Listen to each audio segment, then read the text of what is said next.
Australian Open is just days away, so now it's time for everybody to start wrapping up their coverage and predict the winner. And on the women's side of things, it's not as easy as on the guys' side, right? Guys' side, Novak Djokovic, pretty much all across the board, no matter where you go, everyone's going to be predicting him as the winner.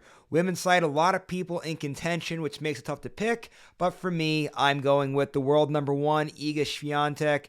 And I know, right, you can make cases for so many people. The reason why I'm leaning towards her is just from some of the momentum that she's built coming into this year, right? She had such a strong ending to 2023, winning that tournament over in Beijing, that run in the WTA finals to win that tournament, retake the world number one, and then carry that over now in 2024, where she's looked great early on, right? Anybody that's been following along with the United Cup, she's really looked good in that tournament. So she has a lot of momentum on her side. And not only that, too, but we've seen her win on the hard courts before. She is a U.S. Open champion. Last year, she looked good in the Australian Open until running into Elena Rybakina, losing 3 sets to her. Elena, of course, goes on to lose to Sabalenka in the final. So in all reality, I know you can't always say, well, just even if she would have got past her, that doesn't mean this, that, the other thing. I understand all of that, but still, you would expect her to probably be in the mix if she were to get past Elena in that matchup there. So we know she's good on the hard courts, even including what she did late in the year last year with Beijing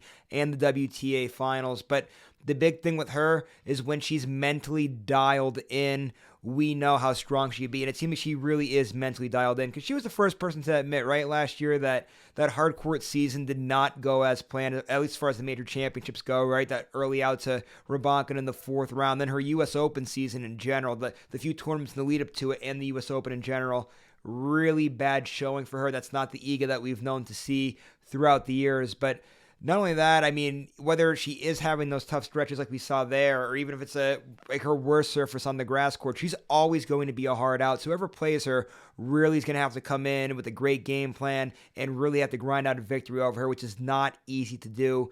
I think just the fact that she's going to come in this one so motivated to get a Australian Open championship, get one more to the legacy, and the way she's been playing, all that just all mixed in is just a recipe for success for all right, you want to say, hey, she's not going to win it. You want to go with somebody else. You want to go with the Irina Sabalenkas, the Coco Gauffs, the Elena Rybakinas of the world, what have you.